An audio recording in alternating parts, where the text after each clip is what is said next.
வணக்கம். எல்லா புகழும் செந்தூர் முருகனுக்கே. ஜோதிடம் சார்ந்த நிறைய விஷயம் பேசிகிட்டு இருக்கோம் நம்ம சேனலில். அதே மாதிரியே பார்த்தீங்கன்னா, ஒரு ஜாதகத்தில் புதன் ராகு இணைஞ்சிருக்குன்னு வைங்களேன். அதாவது மிதுன ராசியோ மிதுன லக்கணமோ கன்னி ராசியோ கன்னி லக்கணமோ இல்லாமல் புதன் ராகு ஒரு ஜாதகத்தில் இணைஞ்சிருக்கு அப்படின்னு பார்க்கும்போது நல்லா புரிஞ்சுருங்க, அதிநுட்பமான அறிவை கொடுக்கும். சரியா?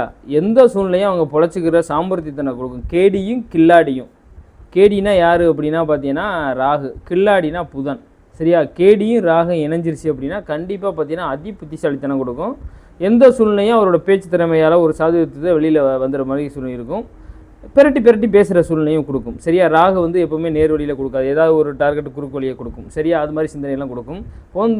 புதன் ராகு இணைஞ்சி ஒரு ஜாதகத்தில் இருக்குது அப்படின்னா, இப்போ கன்னி மிதுனம், அதே மாதிரிக்கே உங்களுக்கு மகரம் கும்பம் ரிஷபம் துலாம் ஒன்றும் ஓரளவு பிரச்சனை இல்லைன்னு வைங்களேன். அதுவும் புதனோட ஆதிக்கத்தில் பிறந்துட்டிங்க அப்படின்னா பெரிய பிரச்சனையே இருக்காது ஒன்றும் அதில். இப்போ மீதி இருக்கிறது பார்த்தீங்கன்னா மகரம் கும்பம் ரிஷபம் துலாம், இது ஓகே. பட் இருந்தாலும் பார்த்தீங்கன்னா அந்த புதனும் ராகு இணைஞ்ச ஜாதகர் மற்ற லக்கணத்தில் அரசியலில் பிறந்தவங்க பார்த்தீங்கன்னா கண்டிப்பாக பணத்தை எங்கேயாவது கண்டிப்பாக ஏமாறுவீங்க, பார்த்துக்கிறங்க. இந்த யாருக்கும் பொருந்த ராகு பற்றி நடந்தாலும் சரி, இல்லை ராகுவோட அந்தரம் போனாலும் சரி, நீங்கள் ஒரு இடத்துல ஒரு பணத்தை ஏமாந்தீங்க அப்படின்னா அதோட ராகுவோட அந்தரமாக இருக்கும். இல்லை புதன்கிழமை ஏமாந்துருப்பீங்க, இல்லை புதனோட ஓரையாக இருக்கும். கண்டிப்பாக பார்த்தீங்கன்னா புதன் ராகு ஒரு ஜாதத்தில் இணைஞ்சிருந்தால் கண்டிப்பாக அது மாதிரி ஒரு அமைப்பு இருக்கும். அதுவும் பார்த்தீங்கன்னா நீங்கள் பார்த்தீங்கன்னா சனியோடலாம் தொடர்புபடுத்தி ராகு புதன்லாம் இருந்துச்சு அப்படின்னா இன்னமும் மேற்கொண்டு ஒரு சில விஷயத்தை கொடுக்குற வேலையெல்லாம் செஞ்சிடும், பார்த்துக்கிறங்க. ஒரு ஜாதகத்துக்கு அது மாதிரி செவ்வாய், அதாவது மேசம் விருச்சகத்துக்கெலாம் வச்சு செஞ்சிடும். இது மாதிரிக்கெல்லாம் புதன் ராகு இணைஞ்சு அப்படின்னா கண்டிப்பாக எங்கேயோ ஒரு இடத்துல நம்ம பெருசாக லாக்காக போகிறோம் மாட்ட போகிறோம் அப்படின்னு அர்த்தம். அந்த திசையெல்லாம் நடப்புக்கு வந்துச்சுன்னா பெரிய லெவலில் ஒரு கோடிக்கணக்கான ரூபா கடனை கொடுத்து மாட்டி விட்டு போயிடும். சரியா?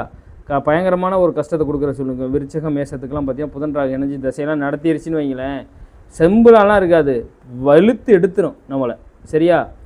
அப்படி இருக்கும்போது நம்ம என்ன பண்ணணும் அப்படின்னா, ஒரு 7ஆவதுலேருந்து ஒரு 1ஆவதுலேருந்து 8 வயசு 8ஆவது படிக்கிற குழந்தை வரைக்கும் ஏதாவது முடிஞ்சால் உங்களால் படிப்புக்கு ஏதாவது உதவி பண்ண முடிஞ்சால் உதவி பண்ணுங்கள்.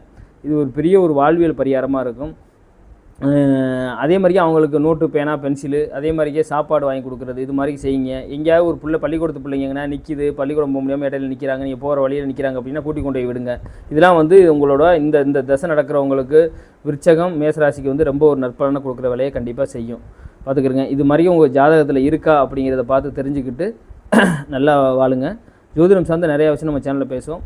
நன்றி, வணக்கம். சப்ஸ்கிரைப் பண்ணி ஷேர் பண்ணிக்கிறங்க.